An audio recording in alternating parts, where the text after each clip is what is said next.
Good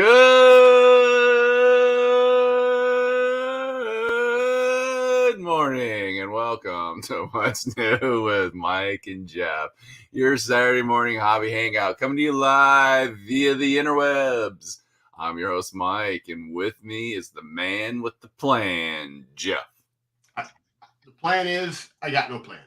Hey, that's a plan. I'm gonna wing it. It's called Free Will. And Rush sang a wonderful song about it. And if you choose not to choose, you still have made a choice. Devo did a song as well. Did they? I never really was a big Devo. Like, obviously, their hits, Whip It, and all that crap. But I never really got into any of the other stuff. Good morning, Dawn. Morning, Dawn. Thank you for joining us. They did a dog called Freedom of Choice. But however, it was more along the lines of you don't really want it. Yes, freedom of choice becomes, what do we call it? Analysis paralysis. Yes. And we can't decide. So, yeah, it's a good song, though. I like it. I'll have to, like I said, I never, outside of their hits, I never really got, it was just not, I don't know why. I had not a brief stretch. There was one album they released that I picked up on a whim, and I liked the whole album. There's about 3 or 4 tracks on it I really enjoyed. Okay. And they kind of got put in. When you're a kid, you have this kind of like basically the album of your life. Yes. Yes. and they've kind of got thrown into that I still actually enjoy listening to. Well, very cool, very cool. So just to let you know, oh no.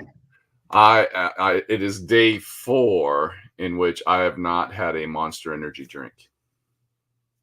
Captain's log, star date. I'm a little nervous. So I've decided I'm taking, like, how I do all this reading and I'm always looking at my life and everything. I've finally decided, like, I want to take all of this stuff that I've learned and really push my boundaries to see if I can put all of this into practice.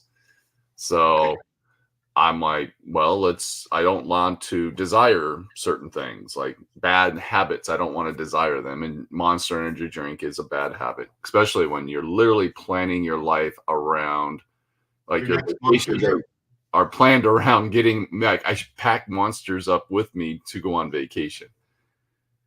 Yeah. You know what I mean? Because like, chemically, I am dependent on that drink. So I'm doing that. Plus, then I added in intermittent fasting on top of it. So, because one of the things with intermittent fasting is you can't have any calories. And regardless of the Monster Energy drink you drink, it is a calorie. So, absolutely. Huge calorie. So I'm like just really pushing that boundary and just. I've read a lot of where intermittent fasting is actually good for weight loss. Yes. But to be honest, I haven't really found anything yet that says here's how it works. Here's what you do. Because just like everything out there, there's a whole lot of people on the internet giving their opinion about how things work. Because I found, like, it's real easy to hear something, anything. Yeah. Doesn't matter how to paint red.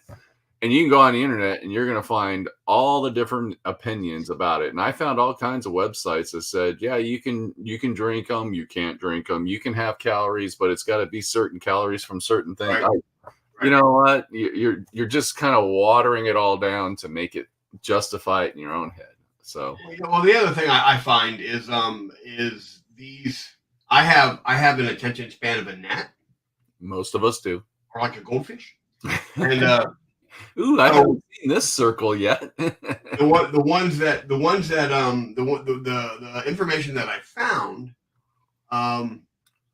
is they take 30 minutes to tell you that soon I'm going to tell you how to do this. Yeah. And then they got to keep going and they keep talking and they keep talking. And then lo and behold, you get to the part where they're going to tell you how to do it. And it's behind a paywall. Yeah, of course. That stuff will kill you. I tried them once and it makes my heart race so bad. Never again. Yeah, Don. Once you've drinking enough of them, though, your heart slows down. But then you also got to take high blood pressure medicine to control your heart rate. Well, that's actually one of the they are literally on my forbidden list. Yeah. So good morning. Oh, it's David. What's up, buddy? David. So yeah, so it's I'm just taking all this crap, putting my money where my mouth is. Yes, back in Phoenix. All right, buddy. Taking everything that I preach about being uncomfortable and all that, and I'm making myself extremely uncomfortable right now. Hang on a minute. Don, are you not interested in the Monster Energy drink or what we're talking about? But I'm the intermittent fasting. All the stuff I found about it basically is you can have no calories for 16 hours, period. Yeah. Like the only things but I am drinking Monsters. Yeah. I'm trying not to. I will take my vitamins in the morning. Right. Those are the only things I'm taking. But my body's really absorbing them or any energy drink. Yeah. Don must need some food right now. I know because his spelling has gone downhill. Dude, I'll tell you right now, my focus, I started this at work. My focus the first day. Mm-hmm. Oh, I bet. Oh, dude, hey, what's up, Lenny? Hey. Yeah. So I am doing the intermittent fasting 16-8, which is 16 hours, no eating, 8 hours. You can eat, but it doesn't mean you overeat. Like you still want to stay within your 2,000 calorie diet or less and all that kind of stuff. It doesn't mean I fast for 16 hours. I'm going to go eat a cheese pizza. That's not how it works. You still got to do it. But what you're trying to do is you're trying to put your body basically in a state of starvation. So it starts chewing up all your sugars and all your other stuff. And it's just a weird thing. Yeah. I've read, like I said, every time I don't have the attention span to get to the end of the YouTube video to really find it because oh my God. And God help him if they have an annoying voice. Yeah. And okay, you're done. Oh, does that mean me? No. I would have already left the show. I'm out. But speaking of YouTube, I think do you want to announce it now or should we announce it later? Go ahead, you do it. Knock stuff out, man. So this little game shop that we happen to all love and adore has started a relaunch of the Imperial Outpost Network. Yeah. And they have a YouTube channel, and they've posted their first actual play of Cyberpunk, which happens to be this little shop owner's favorite game of all time. So Darren over at IOG and the crew, I'm going to say Darren and the crew. It's not all Darren. Yeah, Darren and Alan, I think, are the technical guys behind it. But a lot of the staff, like Cody and Steve, everybody's working on it. Alan's wife are all participating in it. Yeah, so they're doing a Cyberpunk. Did you watch it yet? I have, actually, yeah. I watched it. I was talking to Darren about it 2 or 3 weeks ago. Oh, yeah. I didn't want to say anything until he had his finished product up. Yeah, I've been talking to Alan about it because Alan was just kind of like brainstorming about RPG games and stuff like that. The focus behind this YouTube channel, and it's this Imperial Outpost Gaming. There's 2 of them though. There's 2 channels, so just make sure you get the first video on the one is got the Cyberpunk video. Right. The other one I think is I think that's when Matt and somebody else was doing stuff about games for schools, and I think it's got the name Imperial Outpost Gaming. But well, Darren's also got a channel now for his drone videos. Yeah. He wanted to, when you and I first started talking to him about doing what we were going to do, he got real excited about it. Yep. Then a lot of things happened, and Darren just decided it was just a lot of hassle at that point in time. So I'm just really glad that I'm going to help him out. So. Yeah. Good morning, Bethany. Morning, Bethany. Yeah. So if you're interested in watching, actual play videos it's a 3-hour long video. Yeah. But it is awesome the way they've set it up. Alan, I know, is doing a lot of the editing because I saw him yesterday editing the next episode when I was at the shop and we were chit-chatting a little bit. Yeah. It is awesome. It looks fantastic. It is fun to watch. But it's not just here we are playing a game. Like it's a learning. So what they're trying, what their goal or their focus is to promote other games. Yeah, absolutely. Not to say we don't like D&D. Nobody's saying that anything. Oh no, and Darren's pretty clear about that in his opening intro. Yeah. And then there's little gaming tips that are coming up on the screen as they're playing. If there's mistakes that they caught, which you're always going to make a mistake when you're playing a role-playing game, because absolutely, there's a lot to keep track of. Yeah. So they're doing all. It's just awesome. I love the effects, and because it's cyberpunk, it's very colorful. Oh yeah, well, Darren and I have a long history of cyberpunk. As a matter of fact, one of my favorite role-playing characters ever was he and I and another guy named Jeff. Played in a campaign for God, I don't know how long, and it was the most fun I've ever had in a non D&D campaign. And Darren's actually there are two people that rank as, in my opinion, the best GMs I've ever gamed with, and Darren being the number one. He's just phenomenal at what he does. Puts a lot of work into what he does. Yeah, and don't it is not a what am I?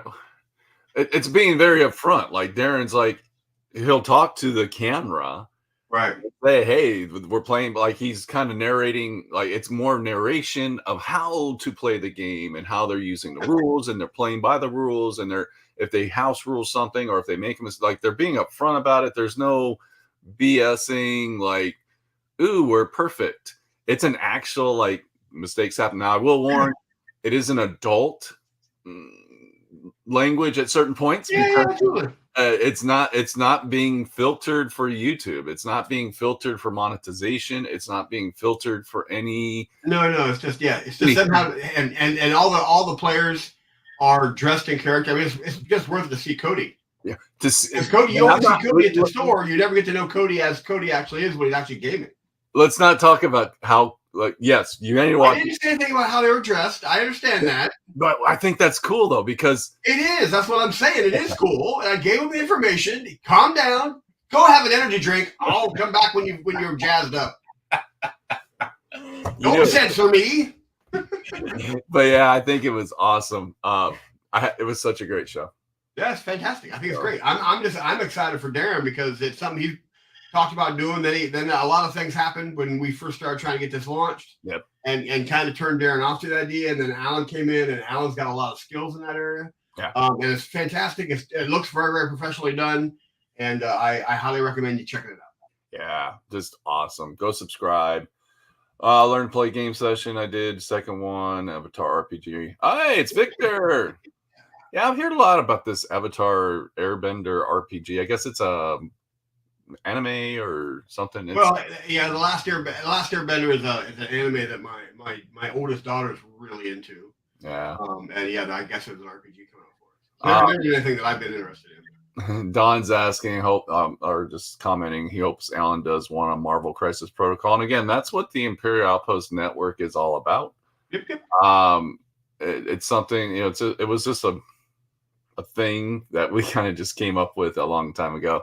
But the idea is that creating a bunch of series of videos about the products that are sold at the shop, how to play them, how to enjoy them, getting a little bit more engaging with that community, that side of the things. But it's I don't know if anybody realizes how hard it is to, like, it's hard to create a video. Like, yeah. I mean, you've got. I mean, with all the different camera angles that you have going on and everything else, and then you got the and it's 3 hours long. There's a lot of editing involved. I mean, I just editing. I know a tiny bit about editing videos, and just like for our introduction videos, they're a nightmare. Yeah. And so imagine, they've done a great job. It's just really professional looking, and Darren does a great job as a GM, and also as kind of explaining what they're doing and why. Yeah. And I think it's great. I think it's awesome. Yeah, and it actually leans a lot on actual play at the table and how things go. So you'll laugh, you'll have a good time, and good stuff. Anyways, just wanted to bring it up. I was going to actually have it on again when I was painting today, just because it's actually really, really good. Lots of thought goes into kudos. Yeah, Bethany, it is hard to create an engaging I think a lot of people look at Critical Role as like the pinnacle. Well, I know that didn't Lenny and Bethany do that with their Cthulhu game for a while? They were doing that little group thing, and it's hard. It's not easy. No. Nope. Especially when you're adding in stuff, and all the graphics and all the stuff that they put into that is just fantastic. And the whole video is themed around cyberpunk, so everything in the video has got this kind of a cyberpunk tech theme. It's just gorgeous. It's just I'm really proud of them. They did a really good job. I didn't know Alan was that much into video processes. Like I didn't either. But Alan's always been that guy that always seems to do, the really fun things, like his lightsaber, training camp and all that stuff. Alan's and I've known Alan for years back at the old Waterloo. I don't talk about his wife much because when I met her, she was she was a baby. Tom Fraser was in my historical group. Tom Fraser was from Scotland, and he used to come in with a historical, and I enjoyed having conversation with him and talking with him. But they had a newborn, and she ended up marrying Alan, and she's involved in it as well, and it's just fantastic. Well, on the caliber of the people on the show. First, you got Darren, who, if you've never seen an awesome GM, watch Darren. Yeah. You've bragged about it multiple times. Yeah. Lots of people have. I've seen him in action before. Just off the chain, phenomenal. But then you also have Bo in there, which Bo does GM stuff.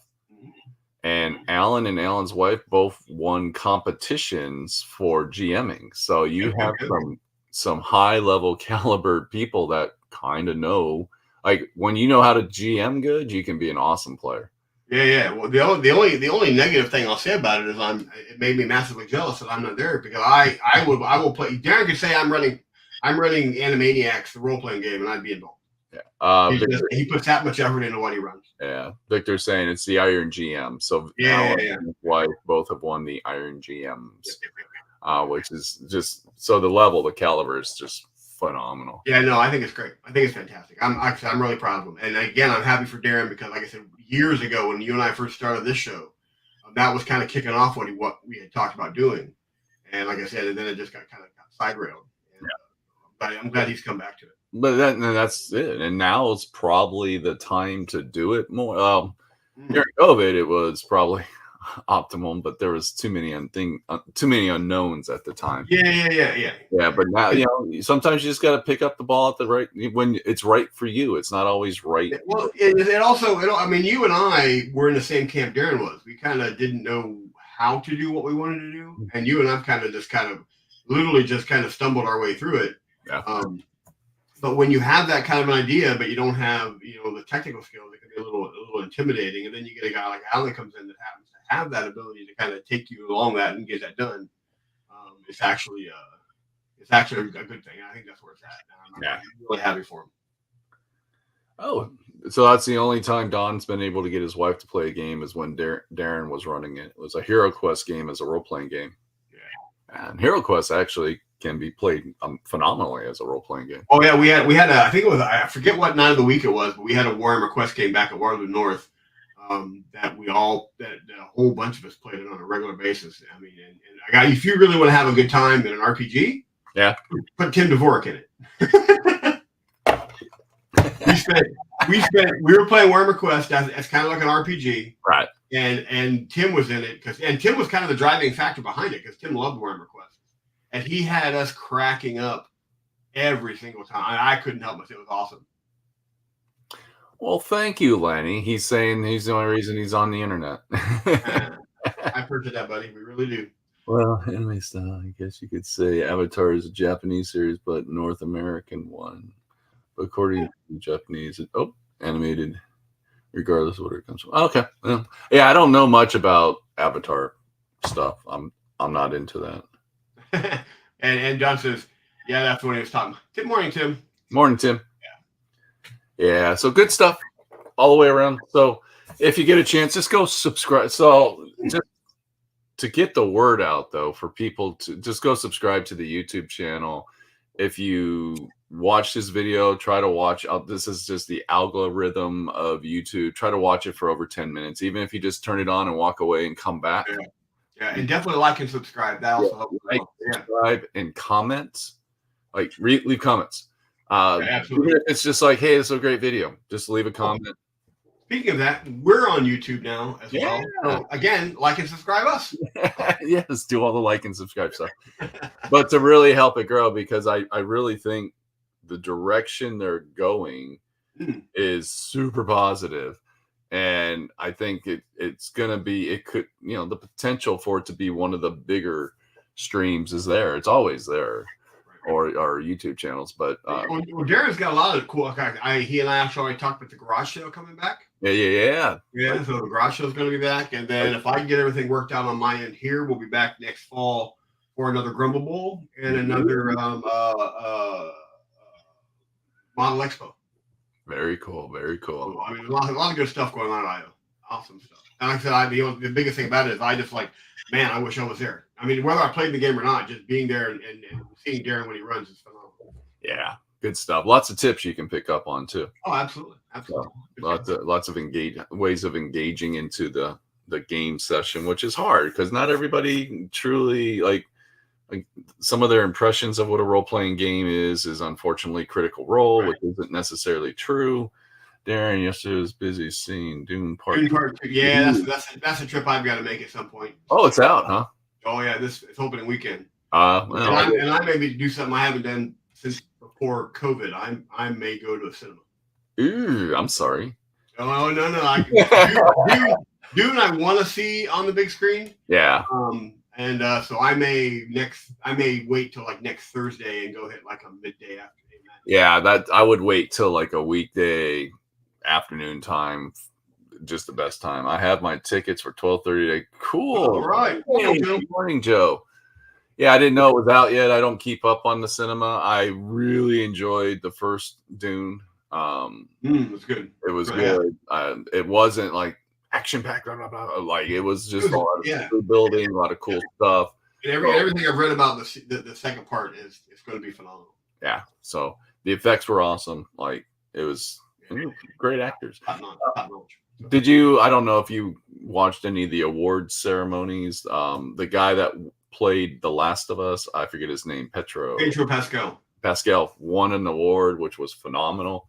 He's also playing Reed Richards in the new Fantastic Four film, which is really fantastic. Because I do really think The Last of Us was like that was a really good series. Yeah. It was. I'm like season 2. I think they're recording it now or something like that. Like with all the strikes and everything got put off. But I'm hoping it comes back with a real big bang. Yeah, they've just announced Pedro Pascal, the cast for the new Fantastic Four, which I'm really hoping they get this one right. I mean, I didn't mind the first two. The third one, I just want to blow up. And of course, I always have my Roger Corman one that I can pull back on to just giggle. So you just kind of erased the third one from your memory? It's not a Fantastic Four film. It's called a Fantastic Four. You know, you have a lot of things that are named the same, but it's not Fantastic. Yes. Yeah. It's like when you buy a Forge World model that's like a Russian knockoff. It's not Forge World. It looks similar, but not. Looks like it.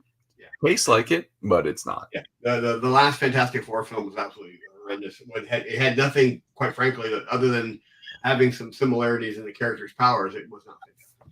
Yeah, it was name only. I think it's something people like this, and name only.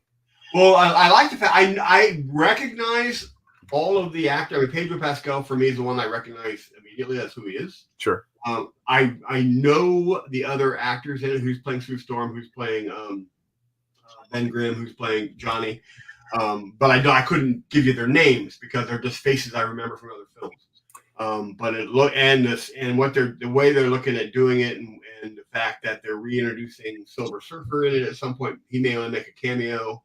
And then you've got, of course, there's also speculation on that Dr. Doom's going to make an appearance, which, in my personal opinion, Dr. Doom is the single best villain Marvel has. Well, we'll see how it goes. Fingers crossed. Maybe they do it right. Hoping. We can always hope and hope and hope. Yeah, But yeah, I guess maybe I'll have to go check out Dune Part 2 at the theater. I don't know. Yeah, I was hoping my son-in-law Tim and Zoe would actually want to go see it. I haven't had a chance to talk to him yet. So yeah, we'll see how long it'll be interesting to see, because they're trying to go back to, put it at the theater for a while before it goes to streaming and all the other platforms. Yeah. And I've already pre-ordered it, so I mean, as far as owning it personally as well, I mean, that was the day it was launched. I really got that. And you're right, Joe. They did get the Johnny Ben relationship very good in the first two. So. Heron's talking about Gamma World, forgotten about the Metamorphosis Alpha, and did not know that they're still being published. Good old Gamma World. Back in the day when TSR was trying to put out a new game a month. They really had a stretch where they tried to do that. They tried to release a game a month, and it just was not. They're trying to be like the GW model. Yeah. Like Gamma World was okay. Yeah. Latvia Diplomatic Community and Doombot. Yes, Dr. Doom. Doom. Speaking of GW, and speaking of our friends on the other side of the pond, you want to go to video or photos? Yeah, we can actually, because I got up this morning and was kind of just doing my normal morning thing. And we appreciate it when you get up in the morning, because I appreciate when I get up in the morning. Yeah, look at me, I'm awake. Yeah, woohoo, another day. All's good. And it's been April 1st. It'll be 10 years since my what I call my should have died day. Do we have a celebration for that? I normally downplay it. Okay. I'm afraid I'll get so excited I'll have a heart attack and die. Don't do that. Don't do that. Irony of ironies, die on the day that I did that first time. That was. Of course, I could play an April Fool's joke at everybody. That was fun. I always thought that was kind of funny that I literally almost died on April 1st. Yeah. Well, and you get an extra day this year, so you should be happy. Before I get into the picks that we're talking about, I, on Tuesday, will be guest hosting on Build Pay Play. Ooh. Yeah. Jake is going to be off at Gamma, which is the big trade show. Yep. So Dave, I got an IM from Dave this week asking me if I wanted to guest host, and he literally took, if you go to the page and you see the announcement for Tuesday's show, because Dan Osborne is going to be there, who's a phenomenal artist. He took the picture, the picture of him and Dave in the show, but it's got Dave with that raised eyebrow look on his face, and Jake is standing behind him. He basically put my face on Jake's body. So, I thought, wow, I'm really tall. Your hair's a little bit more. Yeah, I was kind of surprised that I knew from watching the previous show that Dave was going to have a guest host, and then of course he calls me. But I don't know if hey, let's get Jeff, or like, okay, I'm like 47 down on the list. Okay, there's Jeff. We'll get Jeff. No, dude, I think Dave likes you. Yeah, Dave will get along all right. I like Dave. Dave actually is one of those guys that I've always been a fan of his on the art side. Right. But he's just a good guy. I mean, he's really just a nice guy.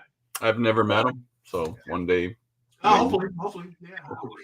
And the thing that, doing shows like this, it's good to have a co-host, because even if you bring guests on, you don't know that person enough, unless it's somebody you know. Like if we brought Joe on, or Victor on, or Tim on, or Don on, we know those folks, so it'd be easy for us to have a conversation with them.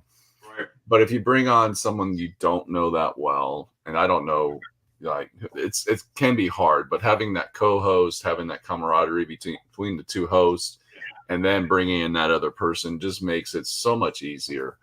Well, the other really interesting thing about Build Pay Play is not all of them, but a lot of the guys that when it first started out are guys I know. Like Dan Osborne he was in and out of Workshop back in the day. Dave worked for Workshop, of course. Dave also worked for Battlefront for a while when I was still there.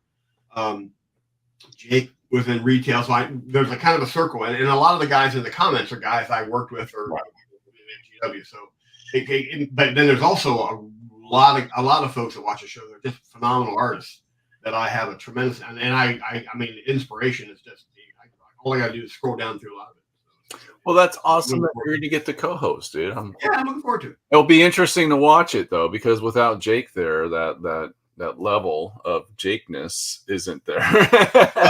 Yeah, here's the weird thing. On when I'm on this show, I'm completely and totally relaxed. I Right. pretty much say whatever I think, as most of you and of course I take great pride and joy out of derailing you Mm-hmm. on whatever you're talking about, which I've tried to do since day one.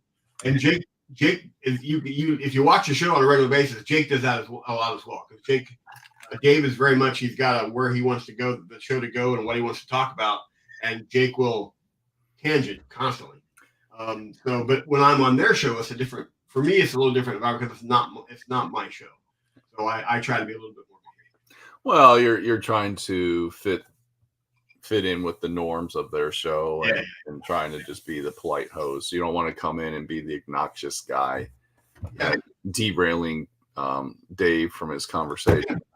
And I want to be invited back. So, but I'll be on this Tuesday, and then I got one more show where the Tale of Four Warlords guys will be on. Me and John will be joining Dave and Jake, and then we're off to Adepticon. All right. How the response has been for the Tale of Four Warlords? Like, has it really been good actually? It's like anything. You start out, a lot of guys were kind of following along. Mm-hmm. But we're not hearing a lot. I'm not hearing a lot from them. There's probably guys that are still following along, trying to get stuff done. But the nice thing about it is there's a lot of guys that are keeping tabs on how we're doing and where we're going. I mean, keeping like spreadsheets? No. They just follow it. When we post stuff up that are specifically for Tale of Four Warlords, there's a ton of guys that are kind of responding to it and checking it out. Oh, so there's still some interest in it. I just don't know how many guys outside of the four of us that are doing the same thing that we're doing. Right. Oh yeah, like fans just kind of watching and building and painting to a 2,000-point army. When we first started, there were several guys that were giving us regular updates. Sure. Whenever the four of us did updates, they also did updates. I haven't seen as much of that as we've gone. We're going to be, I think, our 5th or 6th episode where John and I show up for the Tale of Four Warlords. I'm not seeing that side of it as much, but we're still getting a ton of people, tracking us just to see how we're doing. Yeah. Well, let's face it, like unless you're really into painting a 2,000-point army is not daunting. It's a task. That's why we did the whole weekend thing. Like you would need, like, especially when you're not as seasoned as you guys as painting. For you, certain types of painting styles come easy. You've done it a million times. It's just part of your routine. But for some other people, it's not so much. So it takes them a little bit longer. And you need to spend a lot more time doing it. So just if you really want to find a way to find out your areas for improvement, when you're doing something like we're doing, where we're building a 2,000-point army on a time frame where we have to be done by a certain point and have to have a deadline, it really kind of reveals your areas that you need improvement. Like my biggest one that I've come across, I don't pre-plan. I wrote my list. Yeah. But as far as the bases, how they're gonna look, what color combinations I'm going to use, I didn't plan any of that out. And one of the things that's actually cost me time is changes I've made in the middle of a model where I should have made that decision before. You should have had that plan laid out. Yeah, and that would have probably shaved off quite a bit of time. Because right now I've got to do 1.8 models a day. Ooh, it's moved up. It used to be one model a day. Yeah, because I had 3 days when I was in battle because I wasn't sick this week. So I was in Battlefront, but I also still have commission work. Yeah. So I have to prioritize and I'm behind on that as well. I got to prioritize my commission work and do my stuff afterwards. Like for example, I'll work on my stuff at the show today, and then once we're off air, I will put my stuff aside. I will focus on commission stuff until about 6 p.m. tonight, and then from 6 till whenever I go to bed, I'll be working on mine. So as long as I can, I've just decided I'm going to paint at least 2 hours a day on my stuff. So even with Battlefront, when I'm home from Battlefront, I'm going to work for a couple hours on my commissions and then 2 hours at night on my stuff, or an hour in the morning or an hour in the evening. But as long as I kind of consistently hit it every day, I'll be fine. I'll make it. There you go. I can't afford not to. It's not like I get sick again, I'm screwed. It's not like you can go to work and paint while you're at your work desk. I actually what I do at GW or not GW at Battlefront is on lunch break I build models. Yeah. Like I'm working on right now because I've got a lot of Death Knight commissions for Dark Angels. I've got 3 boxes that I got to paint. So I'm building those at I mean my desk My desk at Battlefront, it's an L-shaped desk. One corner of it is like the studio. It's just a nightmare. I got all the stuff I'm building. I have my work stuff over here, and it's been insane. But everybody's okay with that. Yeah, they're fine with it. As a matter of fact, we're all a bunch of gamers. We're all at lunch building or playing or doing something. See, now I'm stuck behind a desk. Right. And if I was to do something like that, there would be some comments made to higher up people that would probably come and go, "Hey, you can't do that." I'm like, I call that the jealousy factor. Why is he getting to do that and I can't? It's so bad in police. It is so bad. It is bad. I'm just as bad. Like, for example, my big thing about the whole thing with Darren's doing, I want to be involved. Yeah. I love playing games with Darren, but he's got a great crew that's doing fantastic. But there's that little bit of me going, I'm so jealous. Yeah. Anyway, I got up this morning. Okay. And was going through my emails, which I normally do every morning. And I discovered that today or this week is the birthday of Warhammer World. Yes. So they did a bunch of reveals. Okay. And normally we do the reveals like the week after. Right. But I was feeling a bit energetic this morning. Oh boy. I actually have all of them. Oh, or at least most of them. And I haven't even seen what they're got coming out. Yeah, so I thought it'd be a nice treat for everybody, which is one of the reasons why I came in right under the wire. Right. As long as you that's all that matters. So let's take a look at some of those, and there's some of them I'm really kind of excited about. Boom. New Blood Bowl stuff. Ooh, that's a new tree man. That's the new Tree Man. Look at that. Yeah, the new Tree Man for Blood Bowl. I like that one a heck of a lot more. I can't make out what's in his hand though. Which one? That one. You're hovering over that. It looks like he's got some kind of a shield nailed to his hand. Yeah. Yeah, I don't know. Let me see. I think I got other pictures of it. There's a shield there on his back. Yeah, I think there's another way to build it. So, I love the fact there's a shoe hanging from there. I think there's two versions. There's two ways to build it. There's this one, and then I think there's this one as well. Very cool. But I think that's a shield, like very similar to that one, where it's just kind of slapped on his back. And it could be the same like pieces. Maybe they just give you an opportunity to put it in two different ways. Yeah, you can just build it in a couple different poses. Yeah, because like the shoe could just be a little clip-on piece. Yeah, so I love that shoe. That's awesome. Yeah, and then they have a new team coming out, which is one of the reasons why it's actually the gnome team. Oh, fantastic! Little foxes. Yeah, geese, and I think that's a badger. Heron's asking if we work on scale model stuff, and I know you do a lot of scale model stuff. Every once in a while, I'll pick up a scale model and work on it. I right now on my kitchen table, I have a 32nd scale Tamiya F4U Corsair, the birdcage version. And I've got a 32nd scale Cylon Raider that I work on periodically. I haven't had a chance to work on them since before the holidays because I've had so much other work to do. But I'm actually making a change after I clear the group of commissions I have now.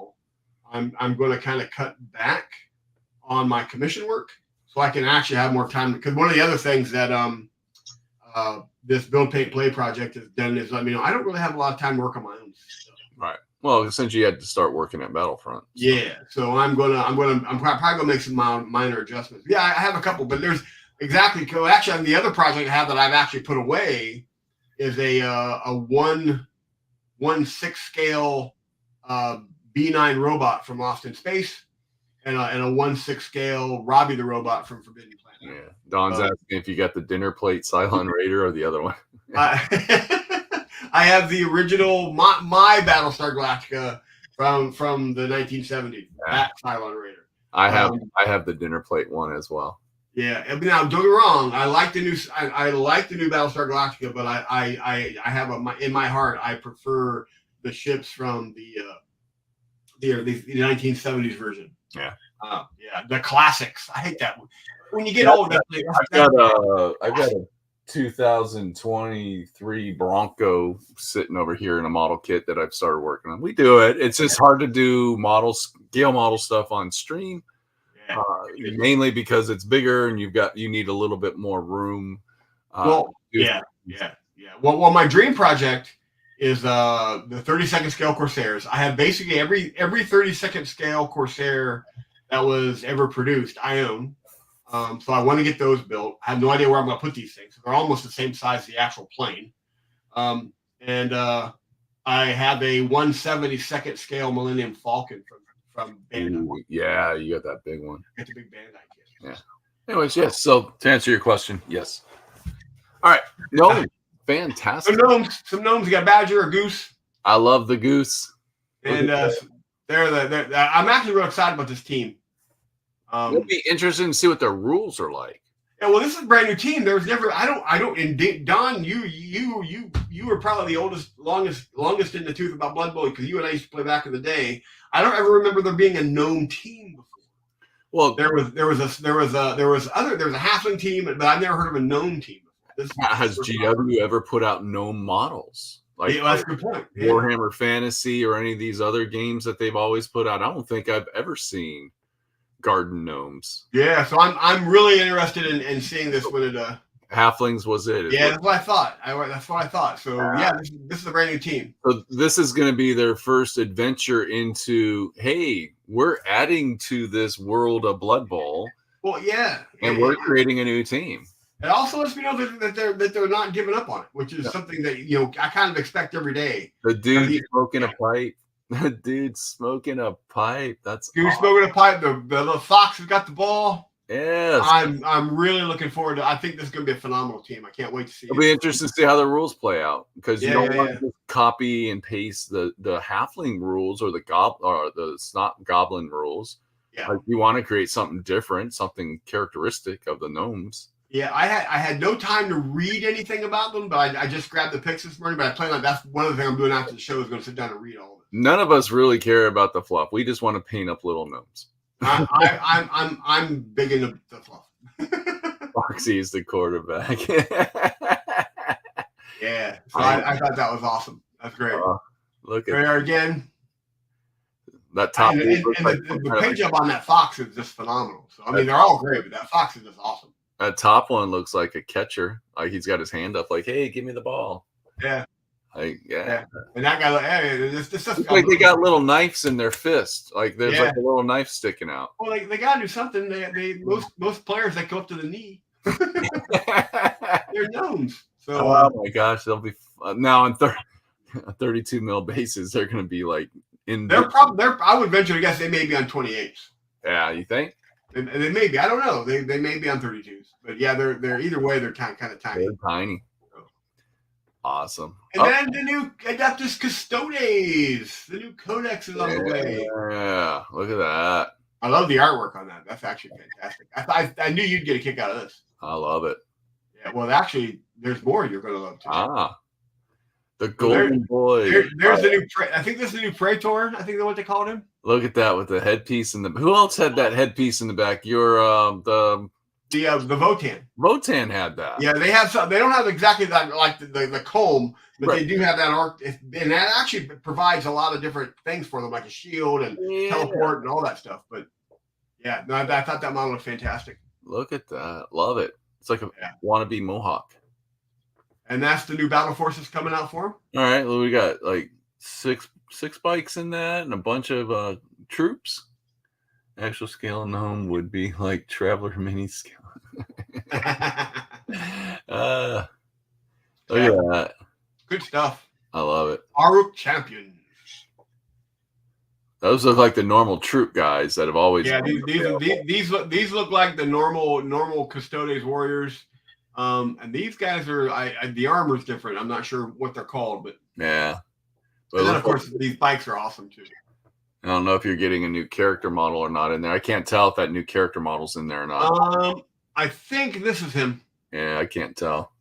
Yeah, aren't that good anymore. Yeah, that's him with the helmet. He's wearing the helmet. Yeah, that's him. You can tell by that. Yeah. So you're getting a new character plus, the bikes. So the bikes are those are just really cool bikes. I love them. Yeah, the bikes are cool. Very, very cool. They were fun to paint. Oh, sorry. You go back? No, it's all right. It shocked me. I was like, hey, something different. I I forget. This is for Age of Sigmar, the Dark Oath. Got me. Yeah. So these look really cool. I don't know if this is going to be a new faction or is it I believe it is a new faction. Something that comes out from Warcry. It's so hard to say. Yeah. But it looks interesting. Very cool horse. I love that skull horse face. Yeah, the skull mask on the horse. Yeah, I don't know if it's a mask or the horse. It's kind of hard to tell. Yeah. Woo. It's probably just a mask. Very cool. Oh, look at that. Yeah. Dude, I could see that. That'd just be a cool model all the way around for all kinds of absolutely. Absolutely. Just cool as heck. Very cool warrior. I love the color choices on that cape. Yeah, it's almost like a mahogany on the inside, like inner yeah. portion, and then just like a regular, like brown leather on the outside. Yeah. Very nice. Really good stuff. Love it. Love that helmet. Yeah, I wonder what this is going to be for. It's very Sigmar, but I'm not sure what. I mean, you go back to there's are they part of a faction, or does anybody know anything about these Dark Oath?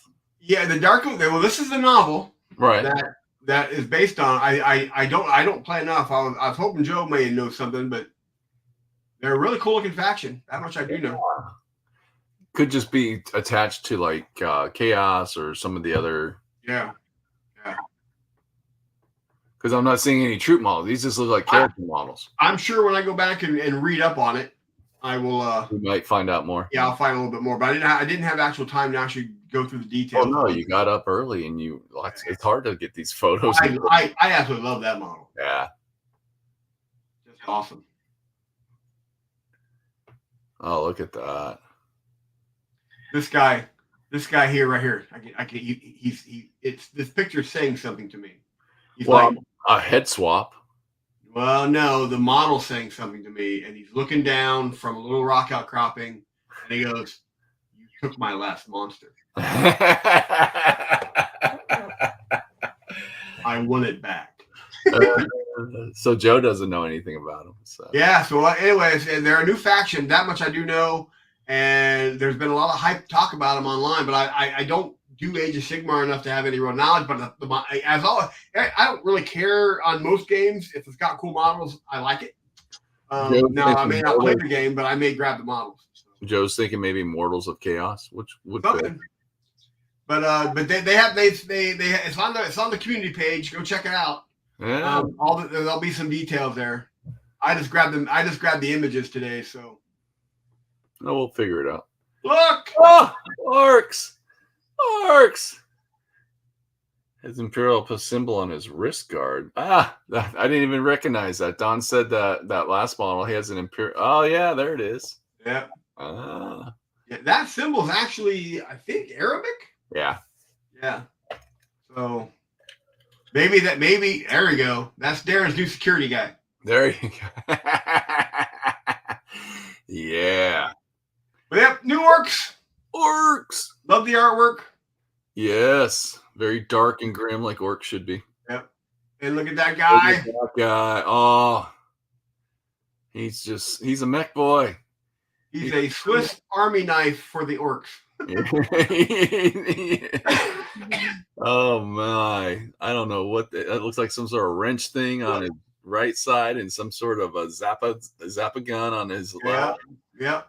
And okay, he's the dentist. He's the dentist. He's got a driller. He's got a big claw. One's for pulling, one's for drilling. There you go. But are you ready? Yeah.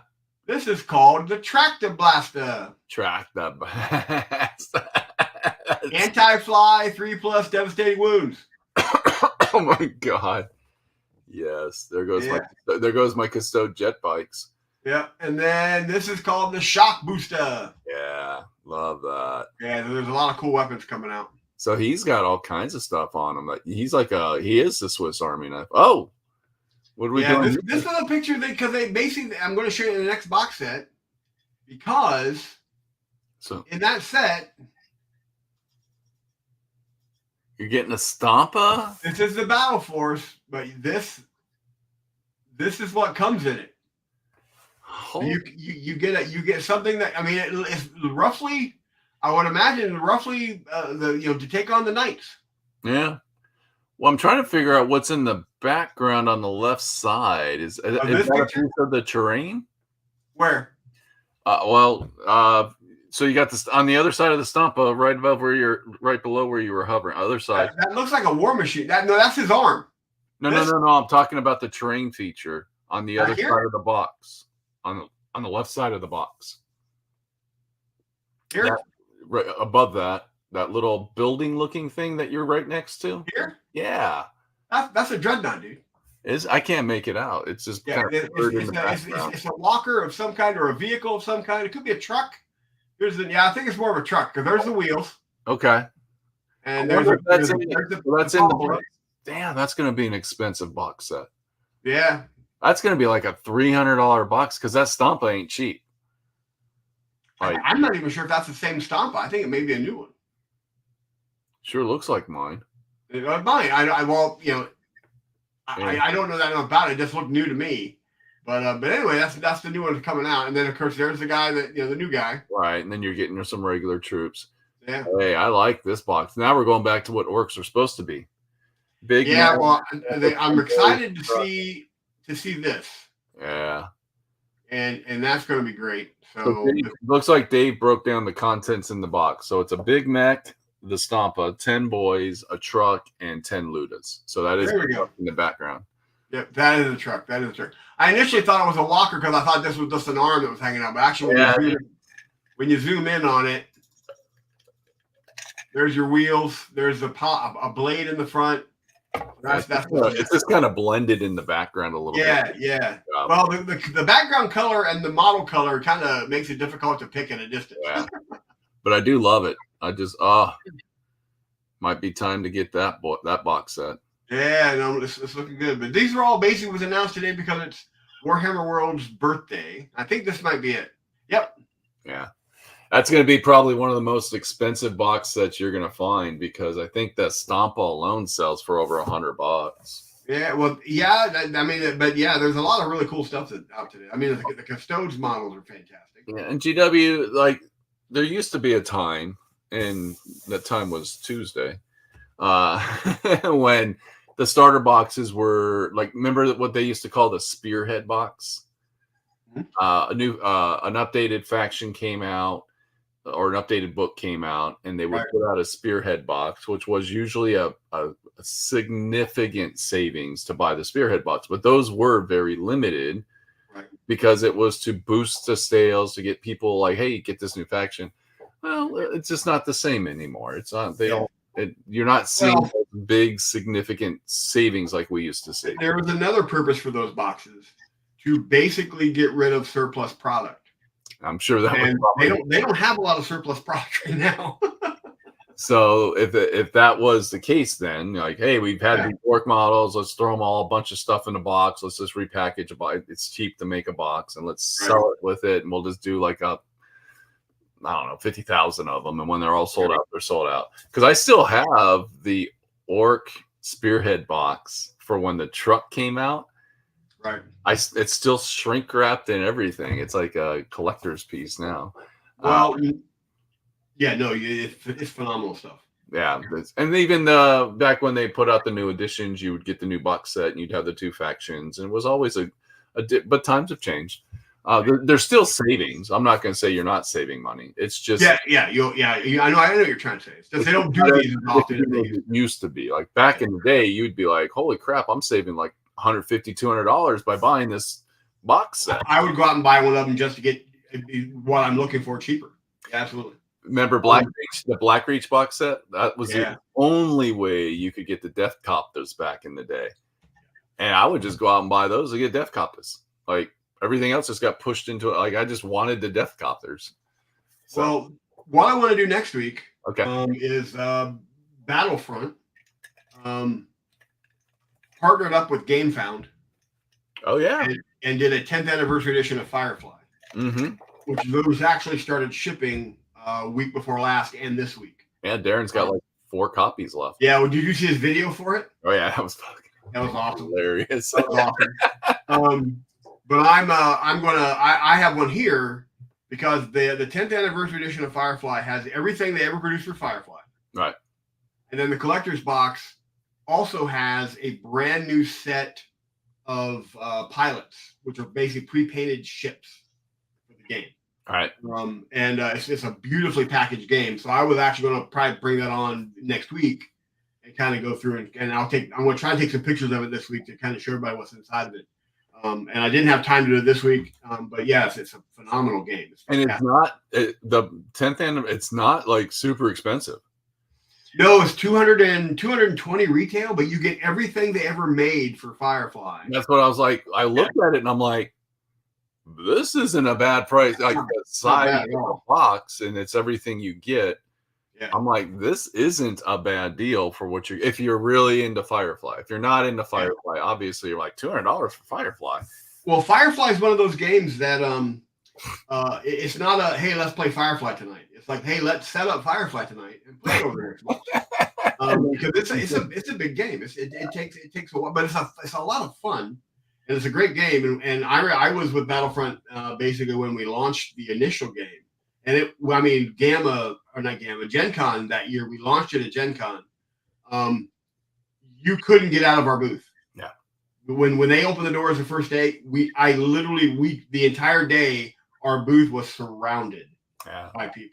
We were running demos and everything else. Well, because it was an awesome IP. It was. Like people love Firefly, phenomenal movie series or TV series, the whole 9 yards. Yeah. But yes, and then you put the game on, you put together a really good game. Like you can have a great IP and put together a crappy game, and no one's going to buy it. Yeah, everybody loved it. Yeah. David saying if you want to save money, go to Poland. Lowest GW prices. 2 problems with that, David. Wouldn't I'm gonna have to pay to go to Poland, and how much am I really?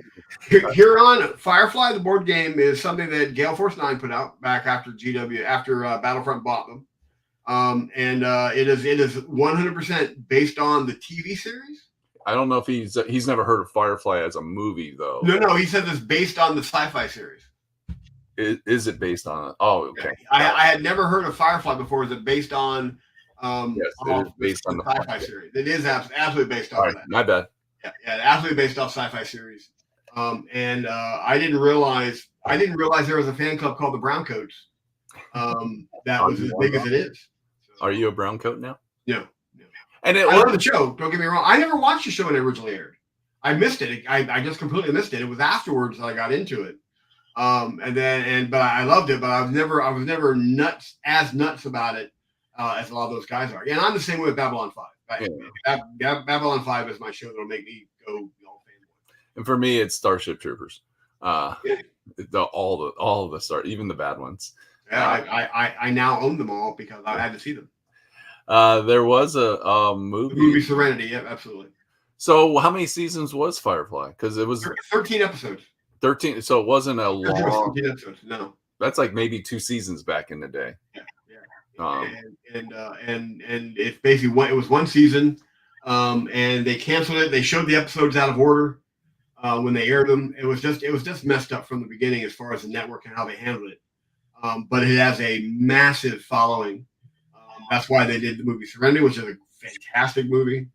But yeah, when we announced the game initially,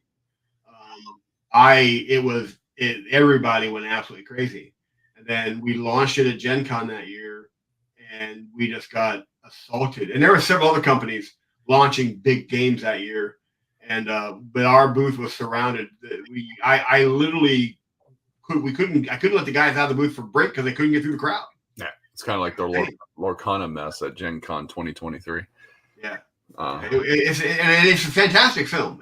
Quite frankly, if you watch the episodes in order, there's an ongoing story arc, but it was really well done, and everybody loves it. But we did that with that 10th anniversary edition game. If you're into Firefly, and you've missed some stuff, or you never really got into the game initially, this is the way to get it now. Like the Game Found and Gale Force 9 partnership on this game I had some of our accounts that because it was GameFound, so it's kind of run like a crowdfunding thing.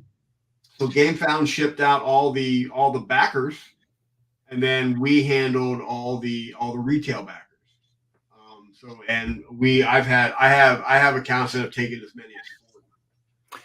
And what's the plan with the 10th anniversary edition after is it going to be something you're going to stock for a little while, or was Well, we're not stocking at all. It was a one shot. It was like we produced it, we launched it. I'm not sure we're going to get any more. Okay. I know we have some stuff we're planning maybe in the future, but I don't have a lot of details on it. Because you guys also launched Conan. I haven't launched it yet. It's on the horizon. Okay, well, I'm getting the things from GameFound. Yeah. About it. So that. I'm probably going to be playing that this week. Yeah, and Clash of Steel. Clash of Steel is another that we've announced. Yep. Yeah. I can't talk about that any more than that. I'm not No. allowed. They're posting. No, I can't give you any more details on it. I'm not asking for that. But they're promoting it right now. Right. Yeah. Clash of Steel and Conan are both on the horizon. Yeah, they're doing all kinds because my Facebook. I don't know how. Maybe because I look at all this stuff. Because my Facebook feed is just getting flooded with GameFound stuff, and it's all looking interesting, cool stuff. We just got a lot going on in the world, so it's kind of exciting. So I'll tell you the game that I came across that I only came across because I went back to Battlefront part time, and that's they have a pretty strong Star Trek license, and Gale Force 9 had a game called Star Trek Ascendancy. It's actually a really good game, but it's again one of those games you set up and you play over a period of time. Yeah. But they just launched Star Trek Away Missions, which is basically just a regular board game. You can sit down and play it in an evening, but it's basically about you're an away team for the next generation, and you it's a kind of a cooperative competitive game because one person plays the antagonist.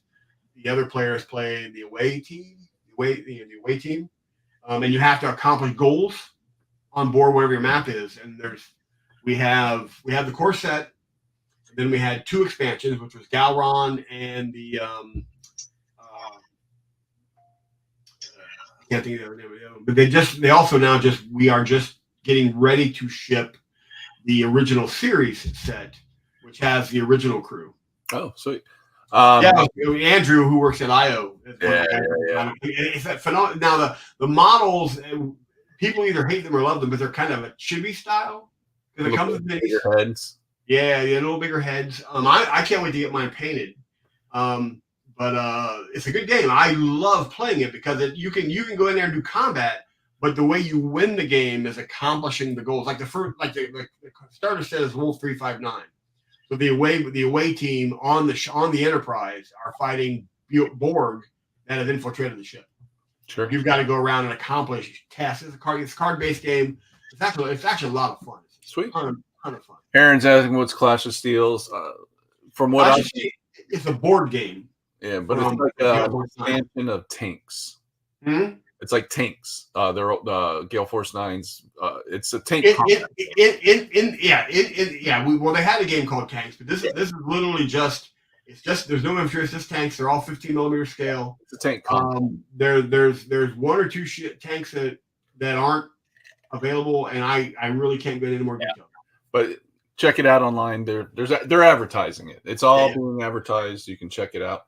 But it is under the Gale Force 9 company banner, and that it's literally a board game. It is not a miniature, or it's not a tabletop RPG or a tabletop miniature game. It's a board game. Yeah, it's classified. Joe's saying play Klingons and win it by combat. You can absolutely can. But it's a really good game, and you're looking at maybe 30 to 45 minutes playtime, maybe an hour at most. Yeah, and it comes with and there's an organized play kit called Q, where basically if you go to an organized play event, at the end of the event you each get a Q model and a what they call a mortal Q card, where there was a series of episodes or one episode where Q lost his powers, he became mortal Q. But you get a really cool Q model. It's a really good game, and the models are really nice. I can't wait to start painting. Um, Firefly. I forgot to ask you one question about Fire. What kind of a game is is it spaceships on the board or Essentially, what you do is just like the series. You're a guy that's transporting product. You run around from planet to planet and try to accomplish these missions that you're hired to do. okay? So you're going to go out here and find this and bring it to here, but then you've also got a lot of other guys compete. All the other ships are competing with you. You can play the game cooperatively, Okay. or you can try to may basically kind of screw over your other person. Then there's other events that happen, but you're literally the map is pretty much the galaxy map, and there's a couple expansions to it.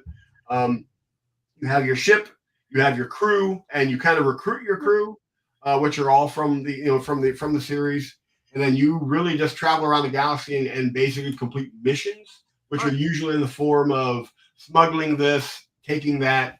It's just pretty much follow. If you watch the show, it's pretty much what they did on the show. What Maul did on the show, just running around trying to survive. So they kept that spirit of all that alive. Mm-hmm. It's really, really well done game. Very cool. Very cool. Very cool game. Should we look at photos? Hang on a minute. Heron says the original series version comes with no red shirts. Just a little too. Well, if you're a true Star Trek fan, the original one, there's a one that comes with Kirk, Spock, McCoy, and Sulu. That's the first original series set. The second one comes with Scotty, Chekhov, Uhura, and Leslie. Uh-oh. Bonus points if you know who Leslie is. Because he was one of the original crew. Got me. Not one of the main crew. But just one of the original. He was a red shirt as well, just like Scotty. And he's still around, huh? No. Oh. he didn't die in the show like a red shirt. Oh, okay. Because there are two types of red shirts. There are red shirt security and then red shirt engineering. Red shirt security are the ones, but actually there was a study done, Star Trek Nerd Time, where they actually went through and counted all the people that died in the original series. Yeah. And actually red shirts weren't the one that had the most casualties. Uh-oh. Overall. However, it was a trope in Star Trek that if you knew someone was going to die in the episode, when the red shirt security guy went on the away, the guy you'd never seen before is on the away team. Oh, he's going to die. Well, you can't kill off the main characters because that's your show. Only if you're George R.R. Martin.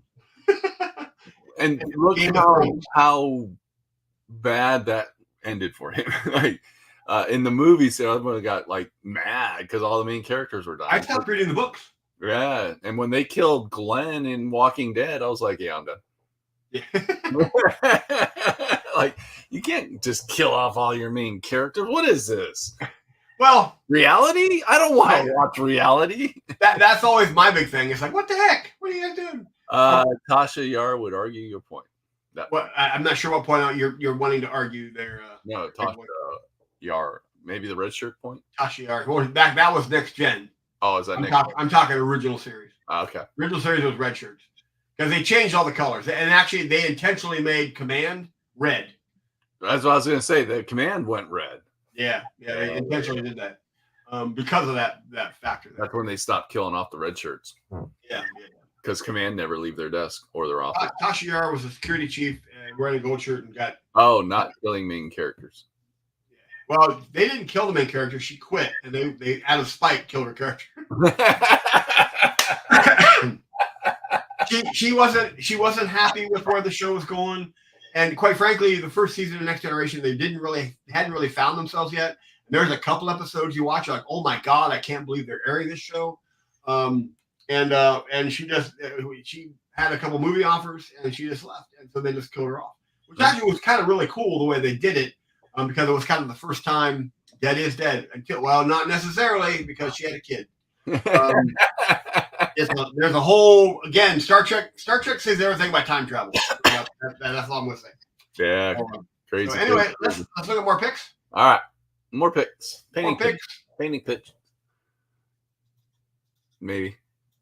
There we go. We are now going to live vicariously through the travels of our very own Dave.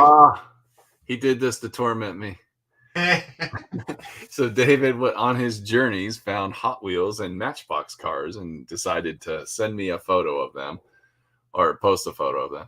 Yeah. And it's always interesting packaging. Things packaged in other countries is packaged differently, either by laws or for whatever reasons. And Hot Wheels are one of those things that Hot Wheels and Matchbox they're put on what we call short cards.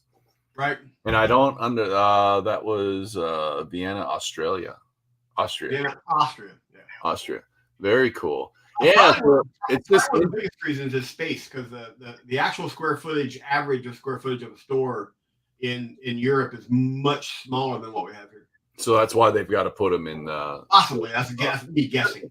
Yeah, it could be a lot of things. It could also just be they're more environmentally friendly. Like, no, that's a waste of paper. Put it in something shorter. Like, who knows? I don't know. There are humans involved, so no one thinks that way. That's true. But anyways, yeah, so it's always nice to see short cards out in the wild. Yeah, no, Hot Wheels. Yeah, very. Yeah, and literally one of the things I did this morning after I did the reveals was I popped back into Discord because somebody posted a picture late last night or yesterday. Was it late last night or just normal time? I think it said like 9 o'clock or something. Really weird. Oh my, it wasn't me. I was in bed by 9 o'clock. Hang on a minute, my phone is exploding. I want to make sure no one in my family is like in danger of being attacked by a fox or a goose. Something. A gnome Blood Bowl team. A gnome Blood Bowl team is on the run. Nope. Nothing urgent. All right, back to it. When I saw this picture, I immediately zoomed in on it as close as possible so I could see what cars they had. And I found a couple I wanted. I wish I would have told Dave. That was funny. And there we go. Yes. This is an actual Warhammer store. Yeah, it looks like it's in a mall. Like we don't. Well, that used to be the model here in the States where they put them in high traffic malls. And then the malls all died. Yeah, pretty much. Look at this. And there's our very own Dave. With some shop owners loving Warhammer 40K. Traveling around. We have lived vicariously through your pictures, Dave. Yes. In a mall, in a train station. Oh my. Yeah. I almost missed Dave's pictures. I actually almost missed these. I forgot that there's actually a train system in the UK, in Europe, that works. Not like our light rail in Arizona. Very cool. Yes. Sorry. Oh. Joe's done some more board game pieces. Very cool. Very cool. More sci-fi stuff. Core space. Get your core. You gotta hit your core. I guess. Your core space, that is. See, this guy here is running because he wants his energy drink. You're just gonna give me a hard time. No, I think it's actually admirable. I'm just pushing my boundaries. I don't blame you. I think I honestly do. I respect it a lot. I think it's great, but I got to pick on you. Yeah. It wouldn't be the same if you didn't. Oh, we do. What we've always done. Boom. A knight. I love it how the horse's feet always had that little extra piece of plastic to support it up, the front leg. Tactical stump.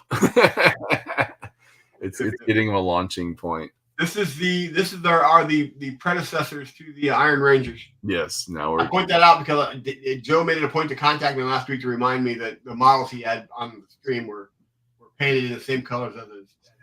It's the ancestry of the Iron Rangers. I'm not getting excited about these because I got real excited about the Iron Rangers and they don't exist anymore, or he got rid of them, or he's not doing them. I don't know what it is, but I'm not getting excited. There you go. They'll tease me and then they'll just break my heart.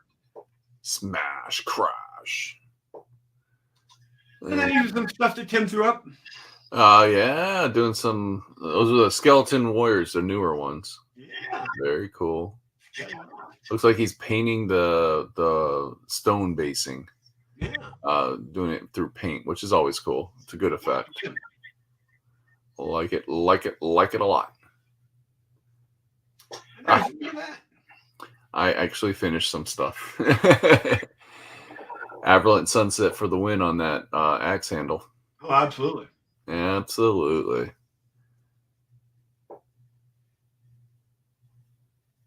And then there's a Ranger of some sort. Looks really good. That's where I found a new shade of yellow contrast paint, which I actually like. What's it called? It's like a dirty yellow. Nasdrag yellow. Oh yeah, Have you ever used it? No. It's like a dirty yellow, which actually worked out good for that cape. I have I just placed an order for some paint. I have the Imperial Fists contrast paint, and then is it Bad Moon's yellow. Bad Moons. Yeah, the contrast paint. The only yellow in the contrast I have is Egandan. Yeah, that's yellow. I use that for redheads. Yeah, it's reds or blondes. It's actually good for blonde too. Yeah, absolutely. Yeah, and that's the main one I use a lot. But I've been trying to expand. I'm actually considering toying around. So yesterday I was at IOG and I picked up three new shades of the Speed Paint 2.0. Right. And I got a flesh tone. I'm trying they got a Speed Paint for metallics. So I got a gold shade, like just a standard gold and like a gray. And because I'm toying around with the idea of maybe buying the mega bundle kit for all their speed paints to have all their speed paint. Oh yeah, okay. Yeah, I have the big set coming. That's my big paint investment. But I don't think the big set came with it doesn't come with any of the speed paints. You don't call me yeller. That one doesn't come with speed paint though, right? That's the new formulated. That's the new Fanatic paint. That's just all the new formulated. Yeah. Very cool.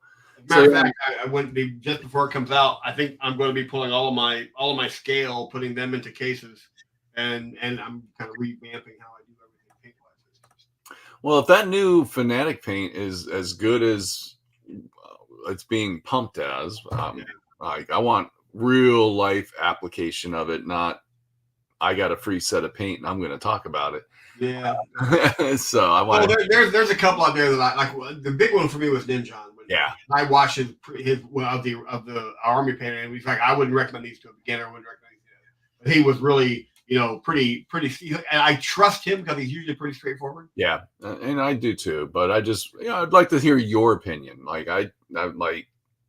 I love the Scale 75s. Yes. And I use them for a lot of different and I'm not going to stop using them. There's just I have two places for paint on my table at reach, just within access. Right. And then I keep them in cases, and those are below the table. And I'm constantly pulling them out and using like all my model color, all my game color, and my Scale 75. Fantasy colors. Right. I'm just going to be putting in the actual Scale 75 color set down, and I'll be putting the army painter up. So. Very cool. But I'm gonna toy around. I want to toy around with their speed paints because I got the first version, right? Which I'm like, I didn't have the problem that supposedly was reported. I know people did. It could have happened. I just never had the issue. I don't know. Everybody paint styles a little different, so maybe it's just the way they paint. Things happened. I get it. Plus, I was also used to paints reactivating because I used to use a lot of the paints. I forget the name of the company that you could actually literally mix your paints on your models and get different colors. Right. It was formulated specifically for that. Well, the other problem with something like that, I also think that the internet does a bit of a disservice in the fact when something like that happens. You can close this photo out. Oh, no, I'm not done yet. Oh, when stuff like that happens, it kind of gets. There's so many people going for the click that you hear so much about it. You think it's a much bigger problem than it may actually be. Right. So, and it might have just been with one or two colors. Yep. Oh, I'm sorry. I didn't know you were still going. I thought we were done. No. I stopped because we just got off on a tangent. Yeah, we do that. Well, that's awesome. So, this is this is Ewan and Mary. Where's his tactical stomp? He doesn't have one. Very nice. I love those Lord of the Ring horses. It's a gorgeous model. It was a lot of fun to paint. You went on foot. I'm assuming this is commission work. Yeah, this is all commission work. And there is something about the Lord of the Rings models. First of all, their scaling's a little bit more true scale than it is heroic scale or anything. But it's not like there's just not a lot of dingly bobs. Like they're just fun to paint. Yeah. And I love painting these. These were really fun. Really, really fun to paint. Great game. And, I love the game. and then my Inceptor. With tactical brush. Tactical grass. Tactical grass. Yeah, there you go. I just like that look. That look makes you think he's actually coming down or going up. Yeah. And he's not standing with his toe touching a rock. And as we learned last week, these are called bumblebees. I didn't realize that, but they refer to them as bumblebees. So. Jeff's bumblebees squad. Bumblebees. What you need to do is you need to remember the old Bumblebee sports sticker, the old. You really need to see if you can find one of those shrunk down and put it on your model. Yeah, that's true. What was that called? What was that for? I have no idea. Like a Super Bee or something like that? Was it a car? Yeah, well, there was a Super Bee car. Yeah. Yeah, I wonder if it was for the car. Yeah, put that on their shoulder pads and see how that goes over. Look at that. Is that wolf head 3-dimensional or is that a detail? This is a 3D printed wolf spear shoulder pad. Absolutely. Those are the monkey. These are from Pop Goes the Monkey. Pop Goes the Monkey. I use 2 right now. Well, actually 3. Pop Goes the Monkey. Then I have Gray Tide, and then I found another place called Archie's Forge, which is basically does a lot of they have the STLs that Gray Tide has, and I think Gray Tide sold the STLs with a license. You could actually print them as well, because they have some crossover between the two. But Archie's Forge is out of the UK. Okay. So I get them a little quicker. Because where's Pop Goes the Monkey and where's Pop Goes the Monkey uses Shapeways. Okay. You never really know who's going to print it because there's a network of printers. Right. So whoever has that STL for that particular group, they print it. Because I've had them come from California. I've had them come from Virginia when I order from Pop Goes the Monkey. It depends on what it is. But Archie's Forge is one guy in the UK. And who has great customer service, by the way. Where's Gray Tide then? Gray Tide is out of the Ukraine. Okay. And that was why it took a little longer to get out of the going through customs and all that simply. Right, but they have a lot of crossover from one to the other, so that's why I'm going with Archie's Forge now because I get them a little quicker. Well, and they could just be partnered up too. They could. Yeah, they're just doing it because they probably recognize shipping out of the Ukraine's a lot harder than shipping out of the UK. I have been wanting to find something I could use this color on, and you found it. Yeah, it's this is the Gal Vorback Red from Citadel. All right. I've been wanting to find something I could do, and also I wanted to get away. I normally do the weapon casings in black or blue. Right. I wanted something a little different, so I went with that color. I love it. I really got to practice on my plasma glow. Yeah. Maybe a little dab of white on the very corners of them. Yeah, I need to sit down. I don't have time to experiment with it on these. I'm going to finish these up. I may come back to them. Well, and how many times have we said you're never finished with the model? You just abandoned it for a while. So, but that's my first of my Inceptors. And how many you got to do? 3. I got 2 more to do. All right. And once those are done, I've got 28 models left. So, oh boy, yeah. You're gonna be busy. Yeah. So. You better hurry up. Well, they're all in various stages of completion. All right. So, but I think that's the last one. Very cool. Yep, all done. All done. Boom. Yeah, so I want to toy around. I've been watching some videos about a guy who's been speed painting all of the Warhammer Quest models. Mm-hmm. And Warhammer Quest just released the Ogre Horde expansion, which comes with really big Ogre models. And Warhammer Quest or Hero Quest, it's a great game. There's some solo aspects to it. You can actually play solo. There's some card-driven mechanics for it.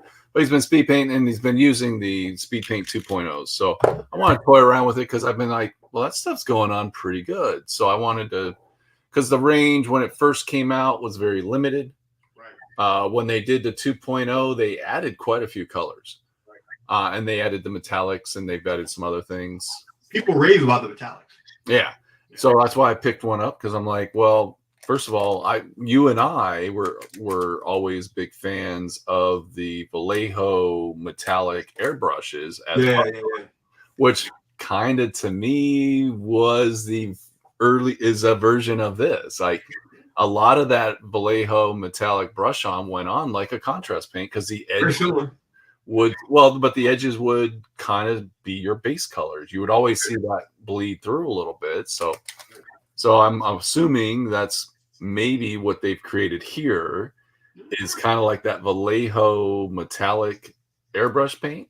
Mhm. Because our friend Little Jeff Mhm. is in the process of a Kickstarter with an airbrush kit, and he airbrushed this stuff on Yeah. a goal, and it looked phenomenal. Yeah. I'm like, I wonder if that's what they created here with their metallics, and people are now, since influencers outside of you and I said, "Oh, this is good stuff," go, and now everyone's like jumping on the bandwagon. It's like, hey, we've been doing this for a while, guys. Yeah. No, they for everything I've seen, they flow really well through a brush. Yeah, so I'm just kind of curious how they do, because one of the things about contrast paint, there's something in the medium that isn't good for airbrushes. Like it clogs up. Yeah. It can, if you don't if you don't literally take it apart and clean it. The medium is because I've actually now the contrast paint have the same problem with an airbrush. Yes. Because they get when they dry, they're a lot more, for lack of a better way to put it, rubbery. Yes. That's why if you put contrast paint too heavily on any of the speed paints, contrast paint, speed paints, I think Scale uses a different name. Insta colors. Yeah. Which I have those too. They are really, really gummy. So if you put them through your airbrush, that's fine. But like normally, like right now, I used my airbrush last night. I literally just kind of tore it down, and all I was doing was sealing some stuff. And I'll go back and clean it later. You can't do that with any of the Instacolor Scale contrast paints or speed paints because they'll really gum up your airbrush. And you're looking at, if you don't clean it immediately, you're looking at a huge cleaning when you go back and that's all dried up. Well, the brand I like the most is Vallejo. Mm-hmm. The Vallejo Express colors I think are phenomenal. But I had one of my colors, I had some of the Express paint ooze out. Right. Dude, it was like, trying to open it was like, okay, this is stuck. So I had to literally clean the tip because it just like, it's a dropper bottle. So some of it just got, and it got on the threads and it just sealed. So I could just imagine what that's going to do to a airbrush. Yeah, you got to make sure, like if I use any of those through my airbrush, I immediately, when I'm done and I'm finished with the airbrush for the day, I'll tear the airbrush apart, throw it in my sonic cleaner. Yeah, you got. And then I still have to go back through and scrub it out because that stuff will it's like sand on a beach. It gets into every place. So it is. There's got to be something in the medium that whatever they're using that it could. I don't want to say it's a resin because I know resin medium's a thing, but there's something in it. I don't know what it is, but it's gummy, it's sticky, and when it dries, it's real rubbery, real. It can really get in there and get hard to get out. So, anyways, I'm just toying around with it. I like to experiment. I want to try out their 2.0. Tim and I were talking about it earlier in the week, and I have 1.0, and I wasn't disappointed with 1.0. But I never really jumped on the bandwagon of the 2.0 because I think at the same time that was out is when Vallejo was coming out with their Express colors. Right. But Vallejo is really kind of like, that's a very limited range. Yeah, I don't think it's a range they're looking to expand into a bigger color palette. I think they're like, no, these are good base coats. And that's one of the things I think where contrast paints and speed paints and all these different paints really shine is that as like a base coat, to get a base coat down, to kind of see your color palette and then paint over it. I agree with that. I don't use them that way. I actually prefer them as washes. Yeah, washes. I'll thin them down and use them as shades or washes either through an airbrush with a brush. But they work fantastically for both. Yeah. Either way, because one of the nice things about them when you're using them for like a base coat, it's a real quick and easy way to identify where your highlights and shades are. Yes. They just come right out, and then you can actually build it up from there. But I basically I've gotten in the habit of just using them as a wash or a glaze. Yeah. And move on from there. So. Gotta love it. Well, as a wash though, because of that gummy nature, you gotta be really conservative how you put it on. But yeah. Well, and you also got to like, are you thinning it through the medium that it comes with, or are you thinning it with water? And that's one of the other things that can change a little bit how it responds on the model. As a wash, I'll actually initially thin them to like a nice heavy consistency with the contrast medium. Yep. I'm talking about the contrast paints from GW now.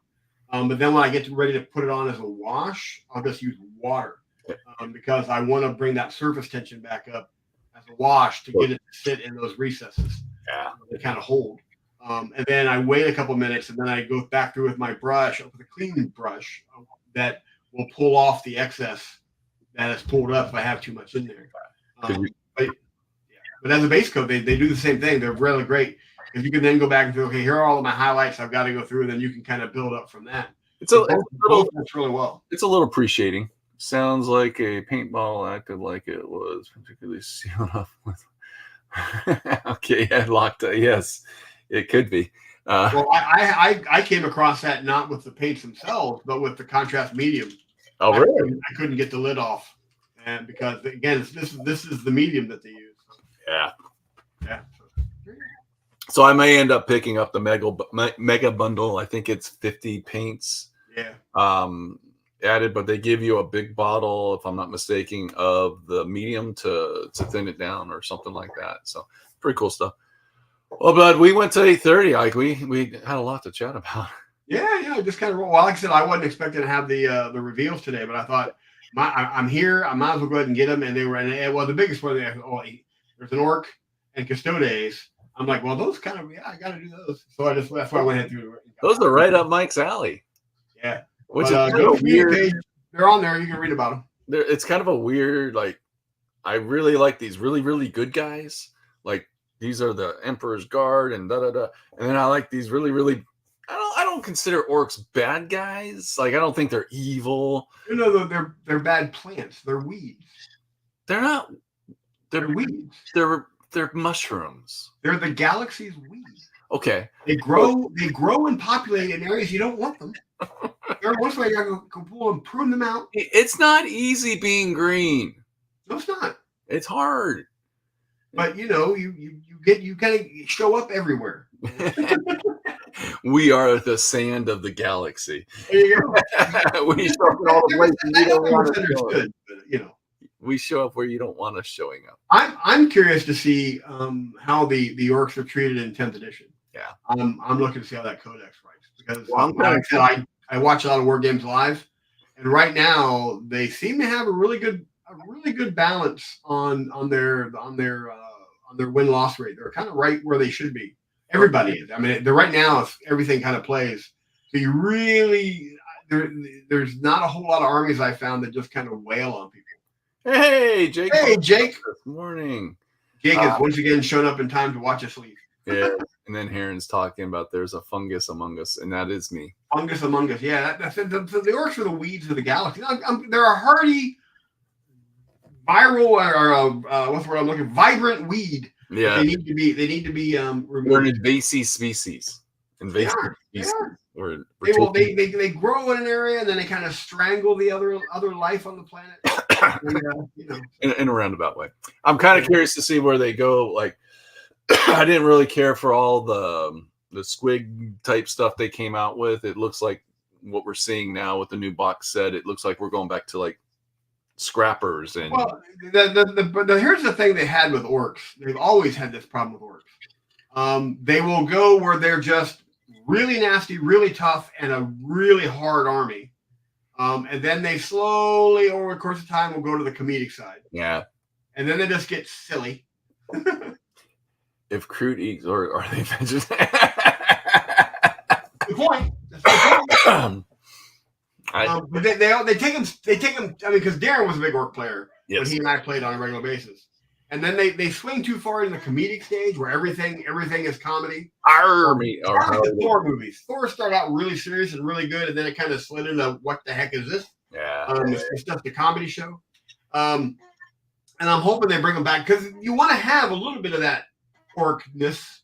Yes. So I'm hoping they kind of find that mid ground where they're not just everything is silly, but they do have that little bit of randomness to them because they are orcs.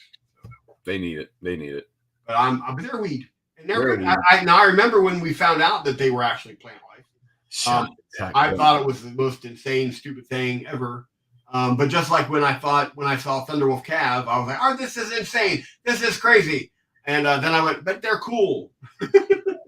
Jake's talking about the second edition shock attack gun chart, which is yes, that was some crazy stuff. That was the new shock attack gun is a bit comical because it's got like a grot being sucked into it and all kinds. Yeah. Well, I'm right now behind on reading my Old World rules and continuing my study of 10th edition because I have been sidetracked because I got my reprinted copy of Rogue Trader in. Because that book for me is how it all started.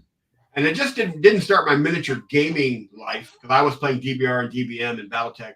But it started my seriousness into that. But it also put me on a path because when I started, I was an investigator. I did copyright investigation, and that was where I thought I'd be spending most of my time. And that the introduction of that book into my life put me on a path that I met a lot of incredible people. That many have become friends for life. Right. Doing something I never thought I'd do.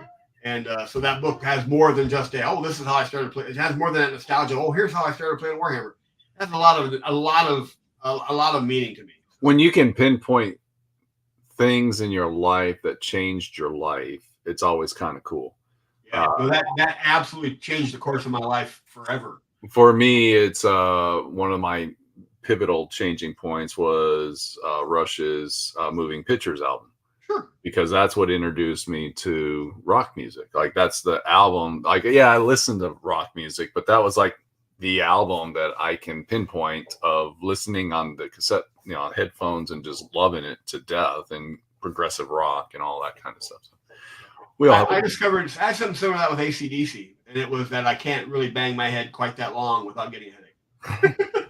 Do you think Rogue Trader could be played with modern models? You should be. Absolutely. That hard. Yeah, I could. Because I think it was Jake that actually sent us on Build Play and Play that the Rogue Trader rulebook is a kind of a blend between a miniature war game and an RPG. Yeah. Because you really had the ability to like you could go through and spend the points and up your stats. Yep.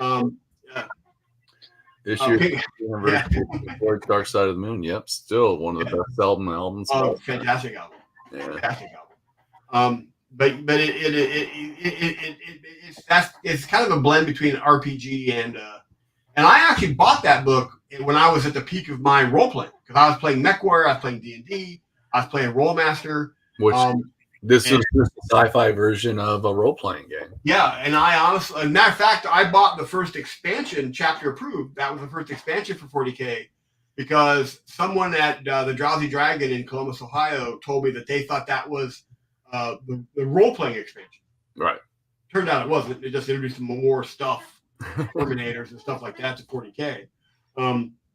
But the background, that's also where I started playing, like everybody, I started playing Crimson Fist. Right. Because in Rogue Trader, there's the Battle of the Farm, which is Crimson Fist versus the Weeds.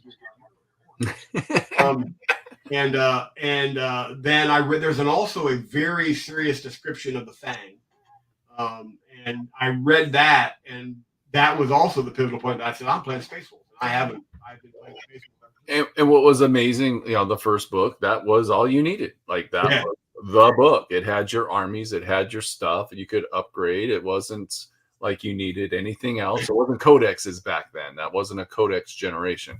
I don't even think the thing that I always find funny about that stuff, though, is when that book came out, I thought it was phenomenally done. I thought the artwork was fantastic. And then I'm looking at it now, knowing how many years between the two, going, I used to love that. That piece of artwork's not that great. Space Marines were just dudes. They were just dudes. Dudes. Lehman Russ was a general. He wasn't a Primarch. In my mind, I'm just like, man, it might be fun to just like build a Rogue Trader army because points were different. It wasn't like, oh, I got a 2,000. You have a 2,000 point army, but you're upgrading characters and you're doing more than just here's my orc and here's my this. It's right. If I lived, quite frankly, I actually thought about this. If I actually lived in Phoenix where I had a solid gaming group around me, I would absolutely run a Rogue Trader night. Yeah. and play the old Rogue Trader rules. Jake's saying all we need is 8 to 12 models. That's it. Ah, that's it. And if you have the stats, even less than that. But we could use like modern models and still play old school Rogue Trader. It would just kind of make it's like that whole like, oh, it's an old school game, but it's got a modern feel. Well, we'll play an old school game and give it a modern feel with new models and new terrain. Because imagine like terrain quality from Rogue Trader to now, off the charts.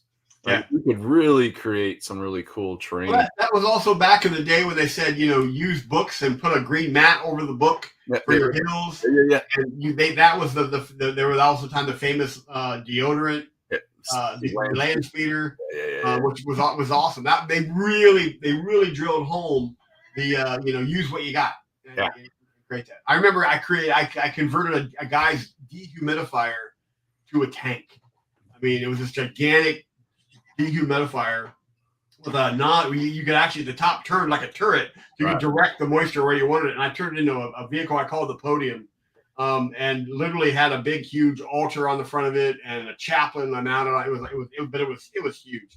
Yeah, but we could just use like all the modern with 30K being out there and 40K being out there, you could really create some really cool stuff. I don't know. That could be an interesting little. Yeah, but that may be something I want to do when I come out in the fall. Yeah, we have a Rogue Trader night. I never played Rogue Trader. I got the book because I bought it. It's a lot of fun. Yeah, but again, it is you would not, other than how the stat line is. Here's your stats. The game is not the same. Oh God, no. Well, because every model is a character. Absolutely. Like you're not playing this is model number 3. And you're just flicking them off the table. It's like, oh my God, you just killed whatever character. Yeah. Every time I got somebody into the game early on, and then they would buy a copy and buy their own models, and we schedule a game, they would show up, and I'd have my 8 to 10 models, and they'd have 3. Yeah, because they found the way you spent points to up your stats. So they'd all have weapon skill. Everything would be 10 across the board. We'll have to talk about that. That could be an interesting little adventure to look at, because I could see that being an interesting game. Yeah, just kind of a throwback. Well, just something different. Yeah. Just another way of looking at gaming. Just because the games are old doesn't mean you still can't play them with modern models. Yeah, the models themselves, the races are pretty. I mean, they've added new races. Some races you wouldn't go to. Like the Votan. Yeah, squat rules for them. Absolutely. But I've got the squat rules. Because then then you get into the Chaos books. Right. Were those? Because I don't know. Those were a little bit of everything. Like what, Chaos? Realm of Chaos is fantasy and 40K. Yeah, that was back when the Chaos books had both in them. They had the Slaves of Darkness and Lost in the Damned, kind of had a foot in each world. Yeah. So yeah, it was that. Again, that was back before they've come so far and made so many changes and kind of really well defined the universe. But there was also the point in time where everybody thought that Sigmar was one of the fallen Primarchs. Right. It was, the 2 or 11 that they basically took stricken from the record. There was a whole bunch of talk about how Sigmar was one of the Primarchs. That did this, that, and the other. But yeah. Aaron, you're absolutely correct. You can use whatever you want for miniatures. Absolutely. But part for me, part of the hobby is the miniatures. To me, it's an important part. I love spending my time painting them and putting all that effort into them, making them look pretty, and then putting them on the table so Jeff can roll a bunch of ones. Anyways, it's been a great. No one rolls ones better than me. So we're gonna get out of here. There's lots going on that we were chatting about. Oh yeah, Jake says 2 was Sigmar and 11 was Guy LeBreton. Yeah, that was always a big speculation on those 2 missing primers. Yeah. So we're gonna skedaddle on out of here. Don't forget to tune in on Tuesday to Build, Paint, Play to see the new co-host temporary co-host. I'm standing in for Jake, those are some big shoes to fill. Not because he's really good at what he does. He's just big. He's tall. So he's got big feet. Yes. And check for no one. If you don't watch the show Tuesday, that's fine. But go to the Bill Payne Play site and look at the post for the thing where he's taken my head and put it on Jake's body. It's kind of disturbing. So yeah. In so many ways. I am honored to do it, Jake. I absolutely am. I was actually kind of taken aback when Dave invited me because I'm like, oh, okay, awesome. I'll be more than happy to be there. And of course, Dan Osborne's going to be there, which is just phenomenal. Yeah. And woo. So tune in on Tuesday to Bill Point Play. Go sub and subscribe. Do all the lovey stuff. Absolutely. Also, don't forget to go check out Imperial Outpost Gaming's stream of Cyberpunk, and we'll talk about it more next weekend after everyone's had a week to spoil it, and we'll talk about all the spoilers next weekend. And if you watch it, definitely stop in and compliment Alan and Darren on the hard work they did, because it's worth the watch.